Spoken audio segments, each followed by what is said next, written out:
जब हम इतिहास के इंट्रोडक्शन को पढ़ रहे थे तब हमने आपको बताया था कि इतिहास का वो समय जिसके लिखित साक्ष्य मौजूद नहीं है, या आसान भाषा में समझें तो इतिहास का वो समय जिस समय लेखन कला का विकास नहीं हुआ था, उस समय को हम प्रागैतिहासिक काल यानी प्री हिस्टोरिक पीरियड कहते हैं। आज के क्लास में हम इसी प्रागैतिहासिक काल के बारे में पूरा पढ़ेंगे। अगर आप अपनी तैयारी के लिए सीरियस है तभी ये वीडियो पूरा देखिए, क्योंकि आधे अधूरे तैयारी से आप कंपटीशन नहीं निकाल पाएंगे। तो सीरियस तैयारी करने वाले पूरे वीडियो से रिवाइज करेंगे और चैनल को सब्सक्राइब भी करेंगे। और तैयारी में सीरियस नहीं है तो जल्दी सीरियस होकर वीडियो देखने आइए। तो कॉपी पेन लेकर तैयार हो जाइए। चलिए बिना देरी के शुरू करते हैं आज की क्लास। इसमें सबसे पहले हम मानव के विकास यानी ह्यूमन एवोल्यूशन को समझेंगे। इससे आपको प्री हिस्टोरिक पीरियड को समझने में थोड़ी आसानी होगी। मानव की मूल मातृभूमि यानी मानव का ओरिजिनल होमलैंड अफ्रीका थी। इसी कारण अफ्रीका को मानव जाति का पालना यानी the cradle of human kind कहा जाता है। मानव विकास के संबंध में दो सिद्धांत प्रचलित हैं। एक है एकात्मक उत्पत्ति सिद्धांत यानी यूनिटरी ओरिजिन थ्योरी, और दूसरा है समानांतर उत्पत्ति सिद्धांत यानी पैरेलल ओरिजिन थ्योरी। एकात्मक उत्पत्ति सिद्धांत के अनुसार आधुनिक मानव अफ्रीका में विकसित हुआ और फिर अलग अलग रास्तों से धरती के अलग अलग जगहों पर जाकर बस गया। और समानांतर उत्पत्ति सिद्धांत के अनुसार आधुनिक मानव एक साथ एक ही समय में दुनिया के अलग अलग क्षेत्रों में समानांतर रूप से विकसित हुआ। तो ये था ह्यूमन एवोल्यूशन का छोटा सा कॉन्सेप्ट जो आपको ध्यान में रखना है। अच्छा, प्री हिस्टोरिक पीरियड को पढ़ने के लिए हम इसे 3 भागों में बांटकर पढ़ेंगे। पहला है लिथिक एज या स्टोन एज, दूसरा है चैल्कोलिथिक एज यानी ताम्रपाषाण युग, और तीसरा है आयरन एज। इनमें हम सबसे पहले लिथिक एज यानी पाषाण युग के बारे में डिटेल में पढ़ लेते हैं, उसके बाद बाकी दोनों को पढ़ेंगे।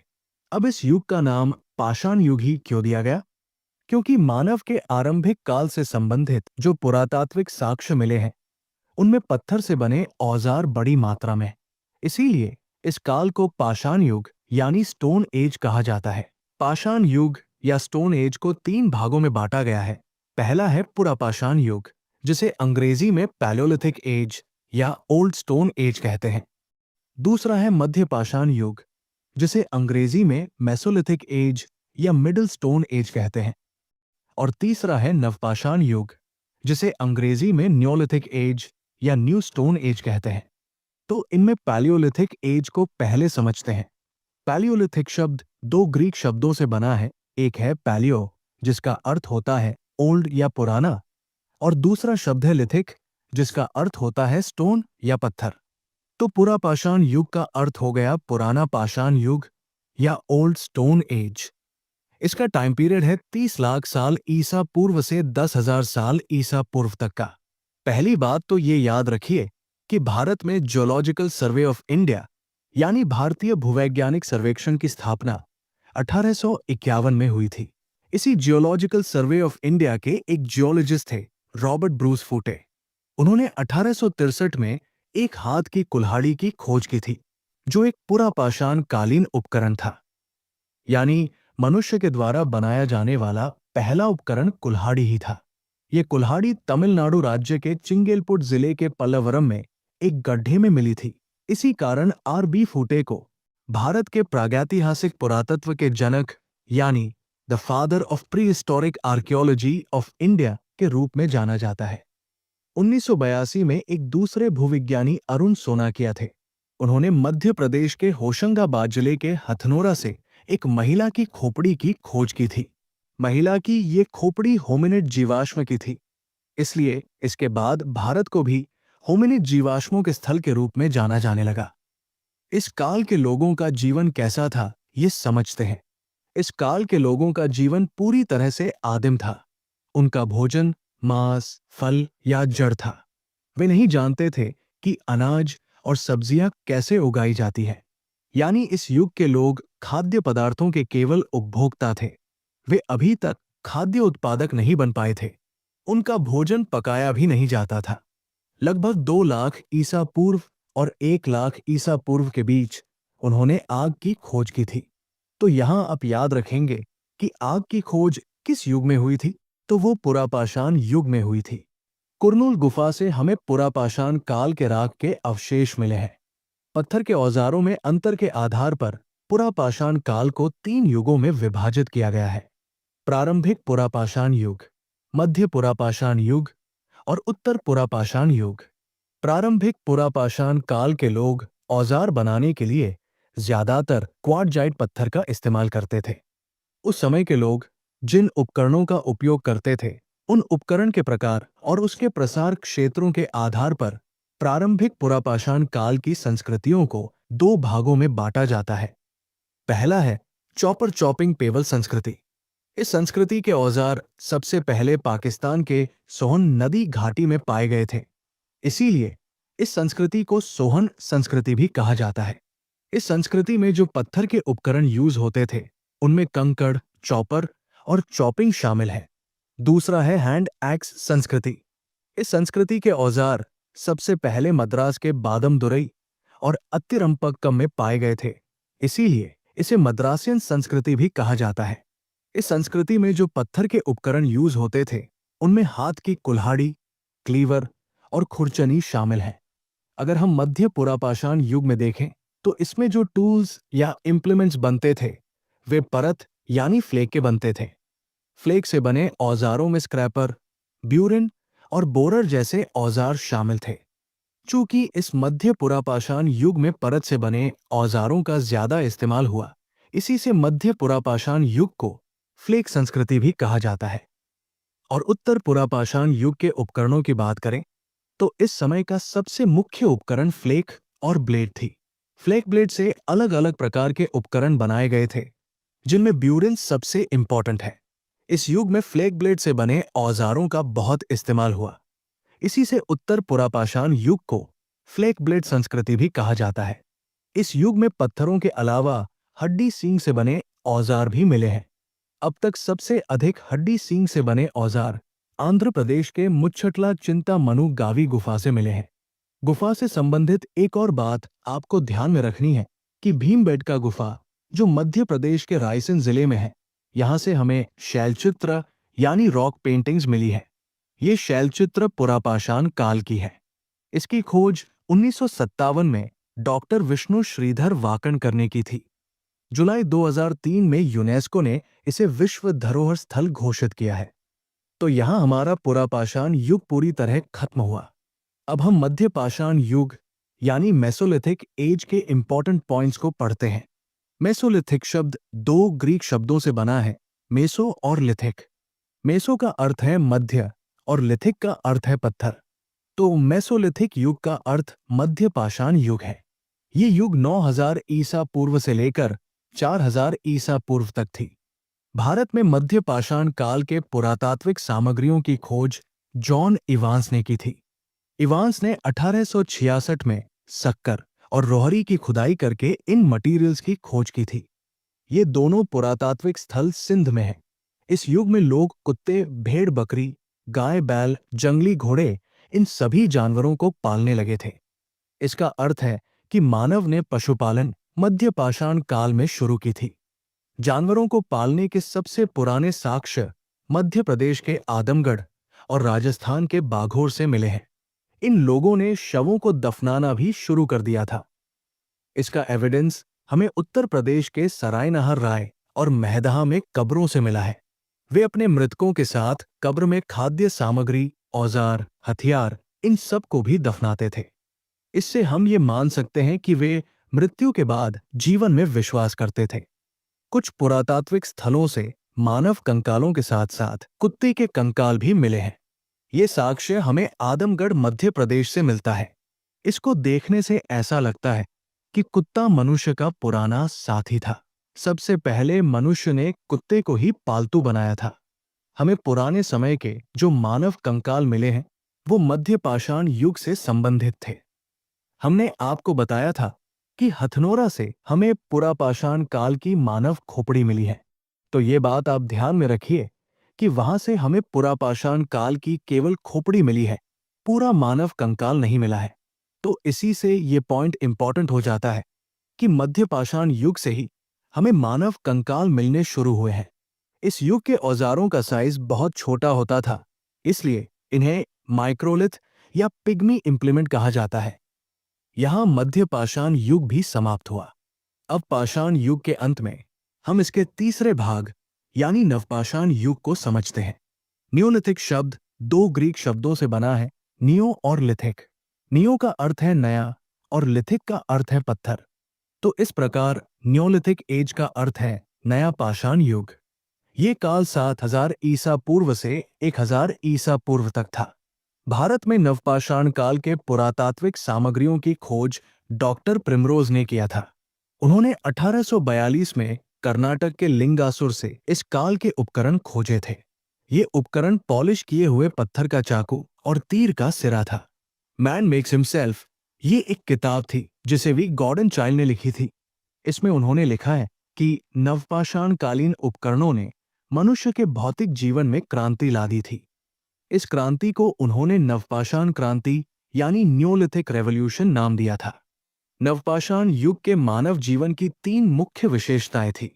एक थी कृषि की शुरुआत, दूसरी थी पशुपालन और तीसरी थी निश्चित निवास। कृषि की शुरुआत इस युग की सबसे महत्वपूर्ण खोज थी। भारतीय उपमहाद्वीप का सबसे पुराना गांव मेहरगढ़ में है। अधिकांश विद्वान मानते हैं कि भारतीय उपमहाद्वीप में सबसे पहले कृषि की शुरुआत मेहरगढ़ में ही हुई थी। कृषि का सबसे पहला साक्ष्य मेहरगढ़ से ही मिला है। भारतीय उपमहाद्वीप में गेहूं और जौ की खेती का सबसे पहला साक्ष्य मेहरगढ़ से मिला है। तो मेहरगढ़ को तो आप अभी ही याद कर लीजिए। ये मेहरगढ़ पाकिस्तान के बलूचिस्तान प्रांत में है। इस युग में लोगों ने कपास उगाना शुरू किया था और कपड़े बनाना भी सीख लिया था। दुनिया में कपास का सबसे पहला साक्ष्य मेहरगढ़ से ही मिला है। धान का सबसे पुराना साक्ष्य कोल्डी हवा से मिला है। कोल्डी हवा उत्तर प्रदेश के इलाहाबाद जिले में स्थित है। नवपाषाण काल के लोग झोपड़ियों में रहते थे जो बांस और मिट्टी से बनी होती थी। इसमें एक अपवाद है जिसे आपको तैयार करना चाहिए।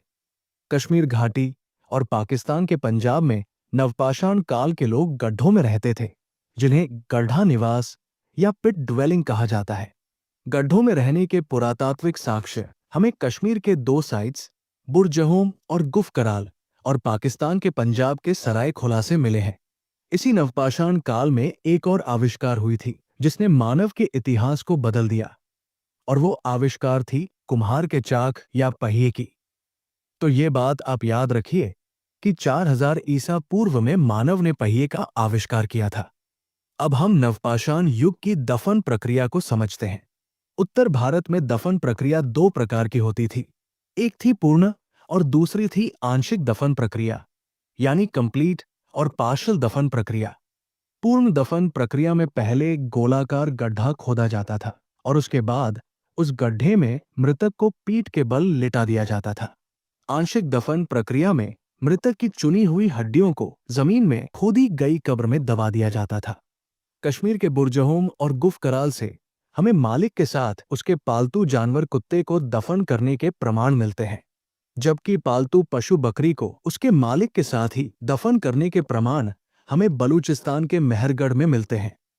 और दक्षिण भारत में उस समय की दफन प्रक्रिया में एक और चीज देखने को मिलती है। वहां देखा गया है कि छोटे बच्चों की डेड बॉडीज को घड़े में रखकर पूरी तरह से दफना दिया जाता था। घड़ा दफन गर्भ में वापस लौटने का प्रतीक है। और धातुओं के बारे में नवपाषाण काल के लोगों को उतनी अच्छी जानकारी नहीं थी। पाषाण काल के अंत में एक और पॉइंट आप याद रखेंगे कि ऐसे स्थान भारत में थे जहां से पाषाण युग के तीनों क्रमिक चरण यानी पुरापाषाण, मध्यपाषाण और नवपाषाण काल, इन तीनों के साक्ष्य मिले हैं। ये स्थान है उत्तर प्रदेश की बोलन नदी घाटी और मध्य प्रदेश की नर्मदा नदी घाटी के बीच के क्षेत्र। हमने आपको शुरुआत में ही बताया था कि प्री हिस्टोरिक पीरियड को पढ़ने के लिए हम इसे तीन भागों में बांटते हैं। पहला है स्टोन एज, दूसरा है चैल्कोलिथिक एज और तीसरा है आयरन एज। इसमें हमने स्टोन एज को कंप्लीट कर लिया। अब हम इसके दूसरे भाग चैल्कोलिथिक एज को पढ़ते हैं। ये युग 3500 ईसा पूर्व से 1000 ईसा पूर्व तक का माना जाता है। चैल्कोलिथिक शब्द दो ग्रीक शब्दों से बना है। एक है चाल्को जिसका अर्थ है तांबा और लिथिक का अर्थ है पत्थर। इस प्रकार चैल्कोलिथिक एज का अर्थ है ताम्रपाषाण युग। इस युग में मनुष्य पत्थर के औजारों के साथ साथ तांबे के औजारों का भी इस्तेमाल करते थे। 5000 ईसा पूर्व में सबसे पहले मनुष्य ने औजार बनाने के लिए तांबे का इस्तेमाल किया था। सबसे पहले तांबे की खोज हुई और उसी से औजार बनाए गए, लेकिन बाद में तांबे को टिन या जस्ता और सीसे जैसे दूसरे मेटल्स के साथ मिलाकर एक नया मेटल या अलॉय बनाई गई, जिसे कांस्य कहा जाता है। समय के साथ लोगों ने सोने, चांदी और अंत में लोहे का इस्तेमाल करना शुरू किया। एक बहुत बारीक बात है जिसे आप याद रखिए। उत्तर भारत में स्टोन एज के बाद चैल्कोलिथिक एज आया और उसके बाद आयरन एज आया, लेकिन दक्षिण भारत में स्टोन एज के बाद सीधे आयरन एज आ गया। इसका अर्थ है कि ताम्रपाषाण युग का विस्तार केवल उत्तर भारत में था, दक्षिण भारत में नहीं। ताम्रपाषाण युग को 3 चरणों में बांटा गया है। पहला है पूर्व हड़प्पा युग, जो 3500 ईसा पूर्व से 2500 ईसा पूर्व तक का था। दूसरा है हड़प्पा युग, जो 2500 ईसा पूर्व से 1750 ईसा पूर्व तक का था। और तीसरा है उत्तर हड़प्पा युग, जो 2000 ईसा पूर्व से 1000 ईसा पूर्व तक का था। हम हड़प्पा युग के बारे में अलग से अगले ही वीडियो में पढ़ेंगे, जिसका लिंक डिस्क्रिप्शन में आपको मिल जाएगा। तो उसको देखने के बाद आपका ताम्रपाषाण युग पूरी तरह कंप्लीट हो जाएगा। यहाँ हम प्री हिस्टोरिक पीरियड के तीसरे और अंतिम भाग को जान लेते हैं, जो है आयरन एज यानी लौह युग। सबसे पहले तो ये जान लीजिए कि इसका नाम लौह युग क्यों है। जिस युग में मनुष्य लोहे के औजारों का इस्तेमाल करते थे, उसे लौह युग के नाम से जाना गया। ये युग 1000 ईसा पूर्व से लेकर 500 ईसा पूर्व तक का माना जाता है। लौह युग की शुरुआत लगभग 1300 ईसा पूर्व में हुई थी और आप सभी को पता है कि ये भारत के वैदिक काल का समय है। वैदिक काल को हमने पूरा पढ़ा है, जिसकी लिंक आपको डिस्क्रिप्शन में मिलेगी, तो आप उसे भी देखकर वैदिक काल को कंप्लीट कर लीजिएगा। फिलहाल हम लोहे के कॉन्टेक्स्ट में इस वैदिक काल को समझ लेते हैं। ऋग्वेद में अयस शब्द का यूज किया गया है, जिसके बारे में कुछ विद्वानों का मानना है कि ये लौह धातु है। लेकिन यहां आपको समझना चाहिए कि ऋग्वेद में अयस शब्द का प्रयोग धातु के सामान्य अर्थ में किया गया है, न कि लोहा धातु के विशिष्ट अर्थ में। इसलिए हम कह सकते हैं कि शुरुआत की वैदिक काल यानी ऋग्वैदिक काल के आर्यों को लोहे का ज्ञान नहीं था, लेकिन उत्तर वैदिक काल के आर्यों को लोहे का ज्ञान था। इस काल के ग्रंथों में 2 शब्द का प्रयोग हुआ है। एक थी लोहित अयस और दूसरी थी कृष्ण अयस। लोहित अयस शब्द का प्रयोग तांबे की धातु के अर्थ में किया गया है और कृष्ण अयस शब्द का प्रयोग लौह धातु के अर्थ में किया गया है। कृष्ण यजुर्वेद यानी तैत्तिरीय संहिता में हल में जुते 6, 12 और 24 बैलों का उल्लेख है। विद्वानों का अनुमान है कि भारी वजन और हल्के फाल वाले ऐसे हल लोहे से ही बने होंगे। यूनानी इतिहासकार हेरोडोटस ने अपनी बुक हिस्ट्रीज में लिखा है कि 480 ईसा पूर्व में यूनानियों के खिलाफ लड़ने वाले भारतीय सैनिकों ने अपने धनुष के लिए लोहे की नोक वाले तीरों का इस्तेमाल किया था। इन साहित्यिक साक्ष्यों के आधार पर यह कहा जा सकता है कि भारत में कृषि के लिए लोहे के औजारों का उपयोग लगभग 800 ईसा पूर्व से 700 ईसा पूर्व में शुरू हुआ था। लोहे का इस्तेमाल अलग अलग तरीके से होता था और इन्हीं इस्तेमाल के तरीके में अंतर के कारण अलग अलग संस्कृतियों का निर्माण हुआ। तो चलिए इन इंपॉर्टेंट कल्चर्स को जान लेते हैं। इसमें पहली है चित्रित धूसर मृद भांड संस्कृति। इसे अंग्रेजी में पेंटेड ग्रे वेयर कल्चर या PGW कल्चर कहते हैं। और दूसरी है उत्तरी काला पॉलिश मृद भांड संस्कृति यानी northern black polished where culture या NBPW कल्चर। और तीसरी है मेगालिथ संस्कृति। इन संस्कृतियों को लौह उपयोगी संस्कृतियां कहा जाता है। पहले हम PGW संस्कृति के बारे में समझ लेते हैं। ये संस्कृति 1000 ईसा पूर्व से 600 ईसा पूर्व तक की मानी जाती है। इस संस्कृति में धूसर रंग यानी ग्रे कलर के चित्रित मिट्टी के बर्तन का इस्तेमाल होता था। इस संस्कृति के बर्तन कुम्हार के चाक से बनाए जाते थे और इसका विस्तार ऊपरी गंगा घाटी में दोआब यानी पंजाब, हरियाणा, उत्तर प्रदेश और उत्तरी राजस्थान तक पाया जाता था। दूसरी संस्कृति यानी NBPW संस्कृति के बारे में थोड़ा सा जान लेते हैं। ये संस्कृति 600 ईसा पूर्व से 300 ईसा पूर्व तक का माना जाता है। इस संस्कृति में काले रंग के पॉलिश किए गए मृत भांड का उपयोग होता था। चूंकि शुरू में इस प्रकार के बर्तन उत्तरी भारत में पाए जाते थे, इसलिए इस संस्कृति के नाम में उत्तरी लगा दिया गया। ये संस्कृति उत्तरी मैदानों से लेकर मध्य भारत यानी पंजाब, हरियाणा, उत्तर प्रदेश, बिहार और पश्चिम बंगाल और दक्षिण भारत में आंध्र प्रदेश तक फैली हुई थी। और इसके अंत में देखते हैं दक्षिण भारत की मेगालिथ संस्कृति को। ये संस्कृति 1000 ईसा पूर्व से 100 ईस्वी तक की मानी जाती है। वैसे तो मेगालिथ कब्रें या स्मारक उत्तर भारत और विदर्भ के साथ साथ दक्षिण भारत में भी पाए जाते हैं, लेकिन जब हम भारतीय इतिहास में मेगालिथ संस्कृति कहते हैं तो इसका सामान्य अर्थ होता है दक्षिण भारत की मेगालिथ संस्कृति। अंग्रेजी शब्द मेगालिथ 2 ग्रीक शब्दों से बना है। एक है मेगा, जिसका अर्थ होता है विशाल, और दूसरा है लिथ, जिसका अर्थ है पत्थर।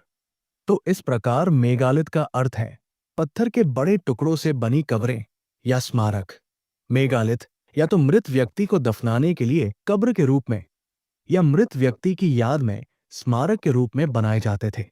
यदि हम मेगालिथ के प्रकारों की बात करें तो दक्षिण भारत में लगभग 40 प्रकार के मेगालिथ पाए जाते हैं, जिनमें एक खड़े पत्थर से लेकर चट्टान काटकर बनाई गई गुफाएं भी शामिल हैं। इनमें कुछ इंपॉर्टेंट टाइप्स के मेगालिथ को हम यहां पढ़ लेते हैं, जो आपको भी तैयार कर लेना चाहिए। मेगालिथ का पहला इंपॉर्टेंट प्रकार है मेनहिर। इस प्रकार की कब्र पर कॉलम साइज का एक बड़ा पत्थर खड़ा किया जाता था। इस तरह के पत्थर की लंबाई 1.5 मीटर से अधिक होती है। स्थानीय भाषा में मेनहिर को नाड़ू काल कहा जाता है। इस तरह की कब्रें मास्की और गुलबर्गा के इलाकों में पाई जाती है। मेगालिथ का दूसरा इंपॉर्टेंट टाइप है हुडस्टोन। इस तरह की कब्र में कब्र पर एक गोल आकार का पत्थर उल्टा रखा जाता था। इस तरह की कब्र सांप के फन की तरह दिखती है, इसलिए इसे हुडस्टोन कहा जाता है। दक्षिण भारत की स्थानीय भाषा में हुडस्टोन को कुदाई काल कहा जाता है। इस तरह की कब्रें आंध्र प्रदेश और केरल में पाई जाती है। मेगालिथ का तीसरा इंपॉर्टेंट टाइप है छतरी पत्थर। इस प्रकार की कब्र पर स्तंभ के आकार का एक बड़ा पत्थर खड़ा किया जाता है और फिर उसके ऊपर छतरी के आकार का पत्थर रखा जाता है। चूंकि इस प्रकार की कब्र दूर से छतरी की तरह दिखती है, इसलिए इसे छाता पत्थर नाम दिया गया है। दक्षिण भारत की स्थानीय भाषा में छतरी पत्थर को टोपीकल कहा जाता है। इस प्रकार की कब्र केरल राज्य के अरियान्नूर और चेरमानगढ़ में पाए जाते हैं। चौथा इंपॉर्टेंट टाइप है डोलमेन। डोलमेन केल्टिक भाषा का शब्द है, जिसका अर्थ है पत्थर की मेज। चूंकि इस प्रकार की कब्र दूर से आयताकार पत्थर की मेज की तरह दिखती है, इसलिए इसे डोलमेन नाम दिया गया है। डोलमेन के मेगालिथ कर्नाटक के ब्रह्मगिरी और तमिलनाडु के चिंगेलपट्टू में पाए जाते हैं। पांचवा इंपॉर्टेंट टाइप है केर्न सर्कल। इस प्रकार की कब्र में कब्र के चारों ओर पत्थरों के टुकड़े गोलाकार आकार में लगाए जाते हैं। चूंकि इस प्रकार की कब्र पत्थरों की एक गोलाकार अंगूठी की तरह दिखती है, इसलिए इसका नाम केर्न सर्कल रखा गया है। इस प्रकार की कब्रें तमिलनाडु के चिंगेलपट्टू में पाई जाती है। छठा प्रकार है चट्टान काटकर बनाई गई गुफाएं। इस प्रकार की कब्र बनाने में सबसे पहले पहाड़ियों की लेटराइट चट्टानों को गुफा के रूप में काटा जाता है और उसके बाद मृत व्यक्ति के शव को गुफा में रखा जाता है और अंत में गुफा का मुंह बंद कर दिया जाता है। इसे ताड़ी गुफा कहते हैं। इस प्रकार की कब्रें कोचीन जिले के कटकम्पल और केरल के त्रिचूर जिले के पोरकलम में पाई जाती है। तो इस प्रकार हमारा प्री हिस्टोरिक पीरियड के सारे पॉइंट्स क्लियर हो गए।